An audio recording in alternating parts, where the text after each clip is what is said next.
दुख मुधा, परंतु गुरुओं से गुण ग्रहण करना, परंतु गुरुओं से गुण ग्रहण करना यानी शिवपथ पर चलेंगे हम, यूं उन्हें वचन देना। गुरुओं से गुण ग्रहण करना यानी शिवपथ पर चलेंगे हम, यूं उन्हें वचन देना महावरदान है सुख सुधा। दुख मुधा पहले, अब सुख सुधा। और गुरु होकर लघुजनों को, गुरु होकर बड़े होकर लघुजनों को, छोटे जनों को स्वप्न में भी वचन देना। गुरु होकर यानी बड़े होकर लघुजनों को स्वप्न में भी वचन देना, यानी उनका अनुकरण करना सुख की राह को मिटाना है। सुख की राह को मिटाना है। मतलब ये है कि बड़े हैं तो छोटों के लिए उनकी बात बात में वचन नहीं देना, वचनों से बंधना नहीं। वचनों से बंधने में आपत्तियां विपत्तियां आ सकती हैं,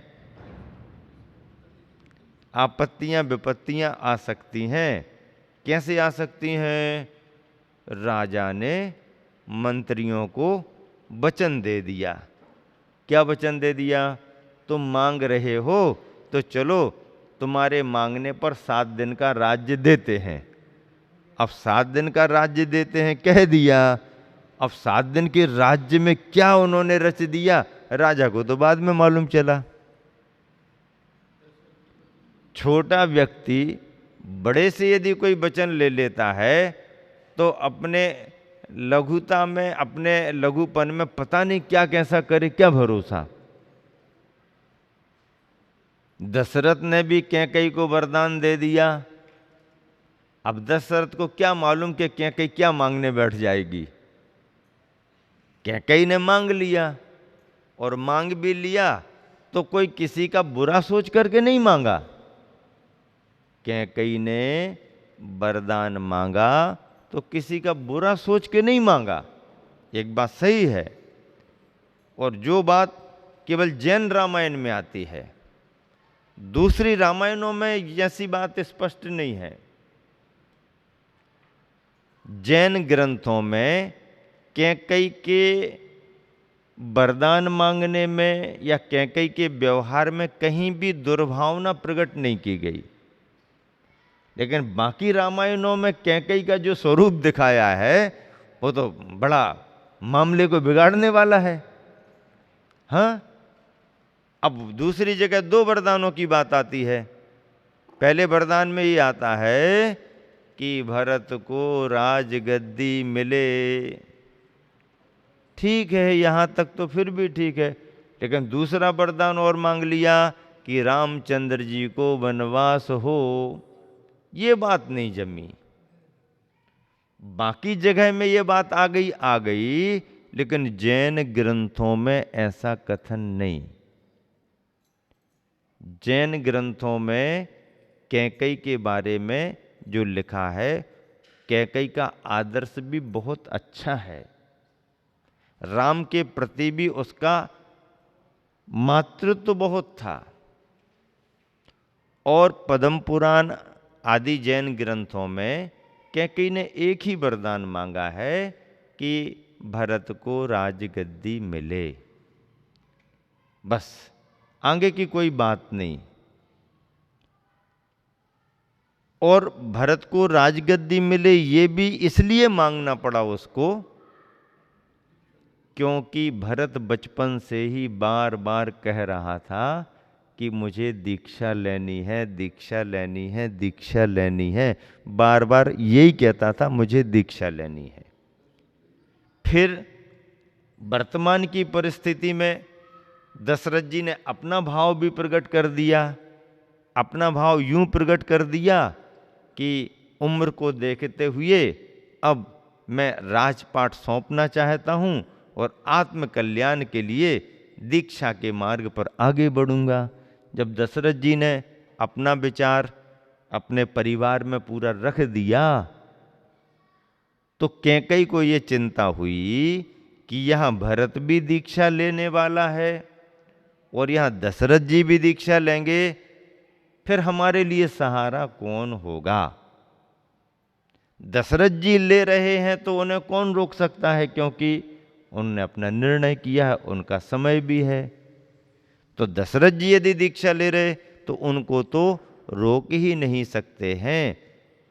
हाँ, रोक सकते हैं तो भरत को रोक सकते हैं, पर भरत भी ऐसे रुकने वाला नहीं है। भरत कब रुकेगा, कब रुक सकता है, तो भरत को राजगद्दी दिला दी जाए तो भरत को रुकना ही पड़ेगा। यहां तक भी यदि कैकेयी ने सोचा तो इसमें भी कहीं कोई किसी के प्रति दुर्भावना नहीं। और एक मां ऐसा सोच भी सकती है। अब जब दशरथ जी से ये वरदान ले लिया कि तैयारी तो रामचंद्र जी की हो रही है, वो भी जानती थी कि रामचंद्र जी को ही राज सिंहासन मिलना चाहिए, लेकिन अब भरत को कैसे रोकें, तो भरत को रोकने के लिए भरत को राजगद्दी दो। अब दशरथ तो वचनबद्ध थे तो हाँ कह दिया। फिर रामचंद्र जी को वनवास जाने किसने कह दिया? ना दशरथ जी ने कहा, ना कैकेयी ने कहा, ना किसी अयोध्यावासी ने कहा। तो किसने कहा फिर? किसने कहा? किसी ने नहीं कहा, रामचंद्र जी के अपने विवेक ने कहा, उनके अपने मन ने कहा। क्या कहा? ये कहा कि देखो, जिस परिस्थिति में कैकेयी माता भरत के लिए राजगद्दी दिलाना चाह रही हैं, वह बात तब तक पूरी नहीं हो पाएगी जब तक मैं यहां पर रहूंगा। और यदि मेरे रहते हुए भरत राजगद्दी पर नहीं बैठेगा तो पिता का प्रण भी पूरा नहीं होगा। रामचंद्र जी को ये मालूम था कि एक कैकेयी क्या हजारों कैकेयी भी दशरथ जी से वरदान दिला दें तो मेरे रहते हुए मेरा छोटा भैया भरत राजगद्दी पर बैठेगा ही नहीं। ये रामचंद्र जी को विश्वास था और भरत उस तरह से व्यवहार भी करते थे। अब यदि ये होगा और भरत राजगद्दी पर नहीं बैठेगा तो पिता का प्रण पूरा कब होगा कि चलो तुम्हारा वरदान हमने पूरा किया। ना दशरथ जी ने कुछ कहा, ना कौशल्या ने कहा, ना कैकेयी ने कहा, ना अयोध्यावासियों ने कहा। रामचंद्र जी को स्वयं अंतर मन के विवेक ने प्रेरित किया कि ऐसा करो, अपन यहां से आगे बढ़ो।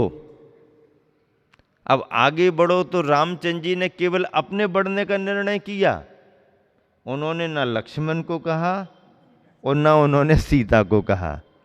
रामचंद्र जी ने अपना निर्णय किया और निर्णय बताया कि मैं अयोध्या से बाहर जा रहा हूं। सुनते साथ लक्ष्मण भी, हम यहां क्या करेंगे हम तो साथ ही चलेंगे। लक्ष्मण भी तैयार, सीता भी तैयार हो गई, तीनों निकल गए। तो फिर जो स्थिति बनी, भरत के लिए राजगद्दी दी गई, भरत राजा बने। कुछ शर्तों के साथ राजा बने। मनाने को गए, वापस बुलाने को गए, लेकिन रामचंद्र जी ने कहा नहीं, पिता का प्रण पूरा करने के लिए मुझे भी कुछ करना पड़ेगा और तुम्हें भी कुछ करना पड़ेगा। फिर मैं तो नहीं बैठूंगा, तुम थोड़ी बैठ रहे हो। आप ये मान के चलो कि मैं ही बैठा हूं, लेकिन कुछ समय के लिए आप ये काम करो, फिर लौट करके आएंगे। तब संतुष्ट होकर के भरत ने राजगद्दी संभाली। पद्म पुराण में बहुत अच्छा संदर्भ, बहुत अच्छे तरीके से स्पष्ट है। लेकिन बाकी जो कैकेयी का स्वरूप दिखाया गया वो बड़ा आक्रामक दिखाया गया। भरत बाद में रामचंद्र जी के आते ही भरत दीक्षित हो गए, वो प्रतीक्षा ही कर रहे थे ये कब आए और हम यहाँ से रिजाइन दें और फ्री हो जाएं, वो तो प्रतीक्षा ही कर रहे थे। ये रामायण के संदर्भ है। तो कहने का मतलब ये है कि बड़े जन छोटों की बातों में आकर के जल्दी जल्दी वचन ना दें।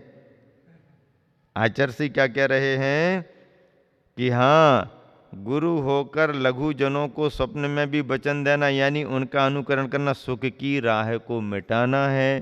पर हाँ, विनय अनुनय समेत यदि हित की बात पूछते हों, वे छोटे छोटे जन विनय अनुनय समेत यदि हित की बात पूछते हों, पक्षपात से रहित हों, अक्षघात से रहित हों, हित मित मिष्ट वचनों से उन्हें प्रवचन देना उन्हें प्रवचन देना, वचन नहीं देना पर प्रवचन देना, दुख के दाह को मिटाना है। प्रवचन देना दुख के दाह आताप को मिटाना माना गया है। आचार्य श्री बार बार इसी बात को उल्लेखित करते रहते हैं कि हाँ, कोई यदि आ जाए तो जल्दी जल्दी कुछ वचन नहीं देना, क्योंकि एक बार कह दिया तो अपन तो बंध जाते हैं, सामने वालों के कोई भरोसे नहीं रहते। तो वचन तो नहीं देना, पर आए हैं लोग तो उनको प्रवचन थोड़ा सा जरूर दे देना, प्रवचन जरूर देना। प्रवचन में सामान्य बात होती है। आचार्य श्री ने कब से आगे के लिए कहना बंद कर दिया, ये संस्मरण है। अब सभी महाराज पूछते हैं, हमारे पास खबर भेजते हैं, महाराज जी ने कुछ लिखा है कि आचार्य श्री के बारे में, कहाँ कौन सी किताब में लिखा है, कुछ लिखा हो तो भेजाओ। अभी मुनि अभय सागर जी महाराज जी की भी बार बार खबरें आती, उनका कार्य चल रहा है, तो उनको संग्रह करना है सब जगह से। लेकिन अब कोई लिखी हुई तो एकदम ऐसे नहीं, ये तो संस्मरण याद आते। जैसे अभी अब प्रवचन करते करते एक संस्मरण याद आ गया आचार्य श्री का। आचार्य श्री ने स्वयं इस बात को व्यक्त किया। किशनगढ़ का पंचकल्याणक था, राजस्थान में किशनगढ़ का। आचार्य श्री की मुनि दीक्षा राजस्थान में हुई, आचार्य पद आचार्य श्री को राजस्थान में मिला। अपने गुरुवर की समाधि राजस्थान में ही नसीराबाद में हुई। अजमेर नसीराबाद पास पास के स्थान है। किशनगढ़ में आचार्य श्री का अध्ययन हुआ। आचार्य ज्ञान सागर जी महाराज किशनगढ़ में भी रहे। तो वहाँ से बिहार करके आचार्य श्री बुंदेलखंड आ गए। संघ बढ़ने लगा, चतुर्मास होने लगे। 76 का चतुर्मास हो गया, 77 का चतुर्मास हो गया, 78 का चतुर्मास हो गया। अब किशनगढ़ में पंचायती मंदिर में जो ज्ञान सागर जी महाराज जी के समय छोटा रूप था, बाद में समाज ने बड़ा किया और मूर्ति स्थापित करके आदिनाथ मंदिर पंचकल्याणक सुनिश्चित किया। और समाज की भावना, वहाँ के पंच कमेटी की भावना कि ज्ञान सागर जी महाराज तो नहीं है पर उनके शिष्य आचार्य परमेष्टि के रूप में हैं, तो इनको ला करके उन्हीं के द्वारा ही पंचकल्याणक संपन्न कराएंगे। समाज पंच महानुभाव बहुत लगे पीछे, विशेष रूप से मूलचंद जी लोहाड़िया जो आचार्य ज्ञान सागर जी के महाराज जी के समय से स्वाध्यायी विद्वानों में माने जाते थे, उनके बहुत निकट थे। आचार्य श्री इस सब बात को जानते थे। उनने बहुत प्रयास किया, निवेदन किए, आचार्य श्री का मन हो गया। और फिर 78 चतुर्मास करके 78 का फिर आचार्य श्री का कुछ समय प्रवास कुंडलपुर वगैरह में रहा। बाद में किशनगढ़ को लक्ष्य बना करके आचार्य श्री ने बिहार किया। और जब कमेटी आई, विशेष निवेदन किया, भाव किया, आशय आचार्य श्री से प्रकट करने को कहा, तो आचार्य श्री ने भी कह दिया ठीक है, तैयारी करो, आते हैं, करा देंगे पंचकल्याणक। और ऐसा कह दिया। चर्चा सब में हो गई कि आचर्षि ने स्पष्ट तौर पर कह दिया है, मतलब एक तरह से वचन दे दिया। कह दिया तो कह दिया। अब कुंडलपुर, मध्य प्रदेश और फिर कहाँ से राजस्थान और फिर बिहार हो गया। बिहार लंबा हुआ और बिहार होते करते आचर्षि जयपुर पहुंच गए। सब ग्वालियर वगैरह होकर के, ये सब मथुरा होकर के निकल गए, आचर्षि जयपुर पहुंच गए। जयपुर में पहुंचते ही कुछ दिन तो कार्यक्रम चला और आचर्षि अस्वस्थ हो गए, और ऐसे अस्वस्थ हुए मलेरिया बुखार में कि 2-4 दिन नहीं, महीनों निकल गए। अब पंच कल्याणक की तारीख बिल्कुल निकट आ गई। मई के महीने में पंच कल्याणक था। राजस्थान की गर्मी, मई का महीना। दिन निकलते गए, लोगों में आकुलता बढ़ती गई। उम्मीद थी कि ठीक हो जाएंगे, बिहार होगा, लेकिन बुखार ने ऐसा घेरा, लंबा समय निकल गया। गर्मी अलग, बुखार अलग। और आचर्षि कहते उस समय ऐसी परीक्षा होने लगी हमारी कि एक तो गर्मी, और मलेरिया बुखार को ठीक करने के लिए जो भी औषधि उपचार, तो बोले 1-1 गिलास भर चिरायता के काढ़े, कड़वे कड़वे पहले ही पियो। एकदम कड़वे कड़वे पहले ही से पीना पड़ता, इतना बड़ा बड़ा। और उसमें भी आचर्षि सुनाते थे संग में कि कई बार तो शुरुआत में ही काढ़ा लेते समय ही अंतराय आ गए। 2-2, 3-3 बार अंतराय आ गए, और उसमें और शरीर कमजोर हो गया, चर्या ही बाधित होने लगी। और पंच कल्याण की तिथियां निकट आ गई। जयपुर से किशनगढ़ 100 किलोमीटर के आसपास, 100-125 किलोमीटर होगा। तो वैसे तो आचर्षि को बिहार करने के लिए 3 दिन का ही था अनुकूलता होने पर, लेकिन अस्वस्थता में तो 2-2, 5-5 किलोमीटर के बारे में भी आदमी सोचे होगा कि नहीं होगा। एक दिन आचर्षि को अनुकूलता लगी। अब लोगों ने डोलियां और ये और वो तैयारियां खूब कर ली, लेकिन आचर्षि को तो स्वीकार था ही नहीं। आचर्षि ने कहा अनुकूलता होगी तो बिहार करेंगे। आचर्षि ने बिहार कर दिया। 5-7 किलोमीटर का सोच करके बिहार के, और पहले दिन ही अच्छा बिहार हो गया, विश्वास बढ़ गया, सब लोगों को खुशी हो गई। और फिर आगे भी बिहार हो गया। और बिहार करते करते आचर्षि कब पहुंचे किशनगढ़? गर्भ कल्याणक भी निकल गया, जन्म कल्याणक भी निकल गया, तप कल्याणक, दीक्षा कल्याणक के दिन किशनगढ़ में प्रवेश हुआ।